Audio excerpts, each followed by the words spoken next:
ನಮ್ಮ ಚಲನಚಿತ್ರ ಅಕಾಡೆಮಿಯಲ್ಲಿ ಒಂದು ಹೊಸ ಬೆಳವಣಿಗೆ. ಇಲ್ಲಿವರೆಗೆ ಎಲ್ಲವೂ ನಾಯಕ ನಾಯಕಿಯ ಸುತ್ತವೇ ಬೆಳ್ಳಿ ಹೆಜ್ಜೆ ಸುತ್ತಾ ಇತ್ತು. ಬಹು ಜನರಿಗೆ ಅನಿಸಿತ್ತದು, ಯಾಕೆ ಚಿತ್ರರಂಗದ ಇತಿಹಾಸ ಅಂದರೆ ನಾಯಕ ನಾಯಕಿ ಮಾತ್ರನಾ, ಟೆಕ್ನಿಷಿಯನ್ಸ್ ಇಲ್ವಾ, ತಂತ್ರಜ್ಞರಿಲ್ವಾ ಅಂತ. ಆದರೆ ತಾರಾ ಅವರು ಒಳ್ಳೆಯ ಹೆಜ್ಜೆಯನ್ನು ಇಟ್ಟಿದ್ದಾರೆ ಎರಡು ಕಾರಣಕ್ಕಾಗಿ. ಒಂದು, ಬೆಳ್ಳಿ ಹೆಜ್ಜೆಯನ್ನು ಬಾದಾಮಿ ಹೌಸಿನಿಂದ ಬೇರೆ ಬೇರೆ ಜಿಲ್ಲೆಗಳಿಗೆ ಕೊಂಡೋಗುವ ಕೆಲಸ ಮಾಡಿದರು.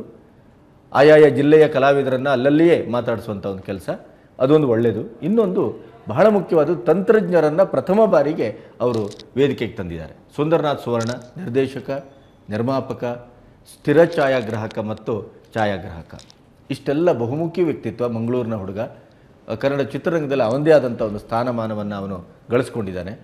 ಅವರು ನಮ್ಮ ವೇದಿಕೆಗೆ ತಾರಾ ಅವರು ಕರೆಸಿದ್ದಾರೆ. ನಿಜಕ್ಕೂ ತಾರಾ ಅವರ ಕೆಲಸ ಶ್ಲಾಘನೀಯ ಮತ್ತು ಅಭಿನಂದನೀಯ. Sir, Varadanayaka shooting ಸ್ಪಾಟ್ಗೆ Raj music ಅವ್ರು ಹೋಗಿದ್ವಿ, ನಾವು ಹೋಗಿದ್ವಿ. ಸೊ ಅಲ್ಲಿ ಏನು ರವಿಶಂಕರ್ ಅವರಿದ್ದರು, ನಿರ್ದೇಶಕ ಅಯ್ಯಪ್ಪ ಶರ್ಮಾ ಇದ್ದರು, ಸುದೀಪ್ ಅವರಿದ್ದರು. ಸೊ ಅವರೆಲ್ಲ ಏನು ಅವರೊಂದು ಸುದೀಪ್ ಮತ್ತು ರವಿಶಂಕರ್ ಮಧ್ಯದಲ್ಲಿ ಒಂದು ಗಲಾಟೆ ಅಥವಾ ಏನೋ ಒಂದು ಸೀನ್ ನಡೀತಾ ಇತ್ತು. ತುಂಬ ಚೆನ್ನಾಗಿತ್ತು ಸರ್. ವರದನಾಯಕ ಅದೇ ಸ್ಟುಡಿಯೋದಲ್ಲಿ ನಾವು ಇದನ್ನು ಹಿಂದೆನೂ ಮಾತಾಡಿದ್ದೆವು. ಅಲ್ಲಿ ಸಾಂಗನ್ನು ಕೂಡ ಅವರು ಶೂಟ್ ಮಾಡಿದರು, ಸಮೀರಾ ರೆಡ್ಡಿ ಮತ್ತು ಸುದೀಪ್. ಇವತ್ತು ಬಹುಶಃ ಬಹಳ ವಿಶೇಷವಾದಂಥ ಒಂದು ಸೀನನ್ನು ಶೂಟ್ ಮಾಡಿದ್ದಾರೆ ಅಂತ ನಮ್ಮ ವರದಿಗಾರರು ಆಗಲೇ ನಮ್ಮ ಗಮನಕ್ಕೆ ತಂದಿದ್ದಾರೆ. ಅದನ್ನು ನಮ್ಮ ಮಾತುಗಳಕ್ಕಿಂತ ದೃಶ್ಯದ ಮೂಲಕ ಮಾಡೋದು ಚಂದ. ನೋಡಿ ನಿಮಗಾಗಿ. ನಾನು actually after doing some 3-4 films in Kannada, I have a very big gap. ಆಮೇಲೆ ಹೀಗೆ had confidence on me and we call me. So allow him for his friendship. So as well as Shankar Gowda, because running producer, ಈಗಲೇ almost 1 year, 1.5 year ಆಯಿತು ಪರಿಚಯ ಆಗಿ. But we are almost all like own brothers ಥರ ಇದ್ವಿ. So ಒಳ್ಳೆ friend ಆಗಿದ್ದಾನೆ. So it's nice taste to the producer and also all other actors like Chiru is an well excellent job in this film. ನೀವು ಇಷ್ಟು ತನಕ ಏನು ಮಾಡಿ ನೋಡಿದಿರೋ ಚಿರಜನ, ಅದರಲ್ಲಿ ಮ್ಯಾಕ್ಸಿಮಮ್ ಡಿಫ್ರೆನ್ಸ್ ಇರುತ್ತೆ. It did nice performance. So I'm thankful for each and every artist in this film. ಒಳ್ಳೆ commercial script, fantastic script. So ಈ ಸ್ಕ್ರಿಪ್ಟನ್ನ ತುಂಬ ಚೆನ್ನಾಗಿ ಹೋಮ್ವರ್ಕ್ ಮಾಡಿ, ಬ್ಯೂಟಿಫುಲ್ ಕ್ಯಾಸ್ಟಿಂಗು, ಈವನ್ ಚಿಕ್ಕ ಚಿಕ್ಕ ಕ್ಯಾರೆಕ್ಟರ್ ಕೂಡ as gone for very recognised ಆರ್ಟಿಸ್ಟ್ಗಳು. ಆ್ಯಂಡು ಇನ್ನೊಂದು ತುಂಬ ಸಂತೋಷವಾದ ವಿಷಯ ಏನು ಅಂದರೆ, ಕೆಂಪೇಗೌಡ ಆದಮೇಲೆ ಸುದೀಪ್ ಜೊತೆ ಇದು ನನ್ನ ಸೆಕೆಂಡ್ ಫಿಲ್ಮು. ಆ್ಯಂಡ್ ತಿರ್ಗಾ ಅವನು ಸುದೀಪು ಒಂದು ಪೊಲೀಸ್ ಆಫೀಸರು, ನಾನು ಒಂದು ಆಪೋಸಿಟ್ ಕ್ಯಾರೆಕ್ಟ್ರು, ಕ್ರಿಮಿನಲು. ಯಾವಾಗಲೂ ಅಷ್ಟೇ ನನಗೆ ಕ್ರಿಮಿನಲ್ ಇರೋದು. ಸೊ ತುಂಬ ಚೆನ್ನಾಗಿದೆ ಕಾಂಬಿನೇಷನು. ಈಗ ಸೀನು ಇಲ್ಲಿ ಇವತ್ತು HMTಯಲ್ಲಿ ಫ್ಯಾಂಟಾಸ್ಟಿಕ್ ಸೀನ್ ಇದು. ಆ್ಯಕ್ಚುಲಿ ಅದು ಕ್ಲಾಶ್ ಬಿಟ್ವೀನ್ ನನಗೂ ಸುದೀಪ್ಗೆ. ಸೊ ಚೆನ್ನಾಗಿ ಬರ್ತಾ ಇದೆ. ವರದನಾಯಕನ ಚಿತ್ರೀಕರಣದ ಒಳಾಂಗಣವನ್ನು ನೋಡಿದಿರಿ. ಸುದೀಪ್ ಮತ್ತು ನಮ್ಮ ರವಿಶಂಕರ್ ಅವರ ಮುಖಾಮುಖಿಯನ್ನು ನೋಡಿದಿರಿ. ಆ ಸಿನಿಮಾದ ಬಗ್ಗೆ ಇಡೀ ಜಗತ್ತೇ ಕಾಯ್ತಾ ಇದೆ. ಅದರ ಜೊತೆಗೆ ಕೋಡಿ ರಾಮಕೃಷ್ಣ, ತೆಲುಗಿನ ಬಹಳ ದೊಡ್ಡ ನಿರ್ದೇಶಕ, ನಿಮಗೆಲ್ಲ ಗೊತ್ತಿದೆ. EVV ಸತ್ಯನಾರಾಯಣ, ಆಮೇಲೆ ಕೆ ರಾಘವೇಂದ್ರ ರಾವ್, ಇವರೆಲ್ಲ ಒಂದು ತಲೆಮಾರಿನ ಮತ್ತು ಒಂದು ಸೆಗ್ಮೆಂಟಿನ ನಿರ್ದೇಶಕರು.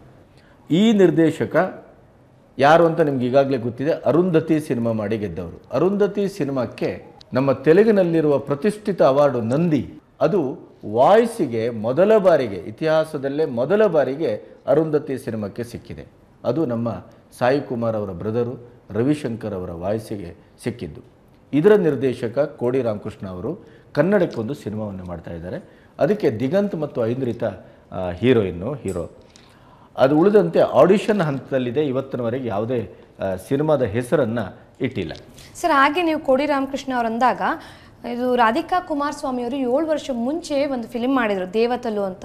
ಅದು ಅರ್ಧಕ್ಕೆ ನಿಂತಿತ್ತು. ಆದರೆ ಈಗ ಅದೇ ಫಿಲಿಮು ಹೊಸ ಸ್ಕ್ರಿಪ್ಟಲ್ಲಿ ಶುರು ಆಗ್ತಾ ಇದೆ. ಅದಕ್ಕೆ ಹೀರೋಯಿನ್ ರಾಧಿಕಾ ಕುಮಾರಸ್ವಾಮಿ ಅಂತ. ಅರ್ಧವನ್ನು ಅದಕ್ಕೆ ಬಳಸ್ಕೊಳ್ತಾರ? ಇಲ್ಲ, ಬಳಸ್ಕೊಳ್ಳಲ್ಲ. ಹೊಸ ರೂಪದಲ್ಲಿ, ಹೊಸ ಸ್ಕ್ರಿಪ್ಟಲ್ಲಿ ಅದನ್ನ ಮಾಡ್ತಾರಂತೆ.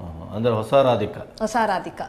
ಬಹುಶಃ ಇಡೀ ಚಿತ್ರರಂಗ ರಾಧಿಕನ್ನ ಮತ್ತೆ ಆಕೆಯ ಸೆಕೆಂಡ್ ಇನ್ನಿಂಗ್ಸ್ನ ನೋಡಲು ಕಾತ್ರದಿಂದ ಕಾಯ್ತಾ ಇದೆ.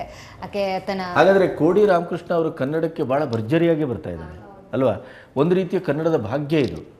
ಹೊಸ ನೀರು ಬರಬೇಕು. ಅದರ ಜೊತೆಗೆ ಕೋಡಿಯವರು ಬರ್ತಾರೆ ಅಂತಂದರೆ, ಕೋಡಿ ಯಾವತ್ತೂ ಅವನ ಸಿನಿಮಾವನ್ನು ಸೋತ ದಾಖಲೆಗಳು ಬಹಳ ಕಡಿಮೆ. ಆದ್ದರಿಂದ ಕೋಡಿ ರಾಮಕೃಷ್ಣ ಅವರಿಗೆ ತುಂಬ ಹೃದಯದಿಂದ ಕನ್ನಡಿಗರ ಪರವಾಗಿ ಅದ್ಭುತವಾದ ಸ್ವಾಗತವನ್ನು ನಾವು ಕೋರೋಣ. ಭಾಷೆ ಯಾವುದಾದ್ರೇನು, ಪ್ರತಿಭೆ ನಮ್ಮಲ್ಲಿ ಬರಲಿ. ಯಾಕೆಂತಂದರೆ ಹಿಂದೆ PB ಶ್ರೀನಿವಾಸ್ ಇರ್ಬೋದು, ನಮ್ಮ ಯಾರೆಲ್ಲ ಅದು ಮಾಧವಿ, ಅಂಬಿಕಾ, ಜಯಪ್ರದಾ ಅಥವಾ ಈ ಥರದ ಬಹಳಷ್ಟು ಜನಗಳು ಇಲ್ಲಿ ಬಂದಿದ್ದಾರೆ. ಅವರೆಲ್ಲರೂ ಕನ್ನಡಿಗರಾಗಿ ಕೊನೆಗೆ ನಿಂತಿದ್ದಾರೆ. ಇಲ್ಲಿ ಯಾರೂ ಪರಭಾಷಿಕರಾಗಿ ಉಳಿದಿಲ್ಲ.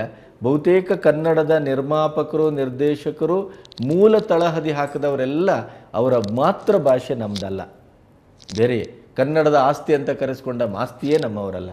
ಹಾಗೆ ನೋಡಿದ್ರೆ ಅವ್ರ ಭಾಷೆ ಮಾತೃಭಾಷೆ ಕನ್ನಡ ಅಲ್ಲ, ಆದರೆ ಅವರು ಕನ್ನಡದ ಆಸ್ತಿಯಾಗಿ ಬೆಳೆದರು. ಹಾಗೆ ಕೋಡಿಯವರು ನಮ್ಮ ಕನ್ನಡದ ಭಾಳ ದೊಡ್ಡ ಒಂದು ಸೆನ್ಸೇಷನಲ್ ನಿರ್ದೇಶಕರಾಗಿ ಬರಲಿ ಅಂತ ಹಾರೈಸ್ತಾ, ಇವತ್ತು ನಾವು ನಿಮಗೆ ಕೊಡಲಿಕ್ಕೆ ಸಾಧ್ಯವಾದಷ್ಟು ನ್ಯೂಸು ಇಷ್ಟು. ಅದರ ಜೊತೆಗೆ ಹಾಲಿವುಡ್ನಿಂದ ಬಾಲಿವುಡ್ನಿಂದ ಏನಾದರೂ ಇದೆಯಾ? ಸರ್, ಇನ್ನೊಂದು ಹ್ಯಾಪ್ನಿಂಗ್ ನ್ಯೂಸ್ ಏನಂದ್ರೆ ಸೋನಮ್ ಕಪೂರ್ ಮತ್ತೆ ಪುನೀತ್ ಮಲ್ಹೋತ್ರಾ ಅವರು ಜೊತೆಗೆ ಕಾಣಿಸ್ಕೊಂಡಿದ್ದಾರೆ.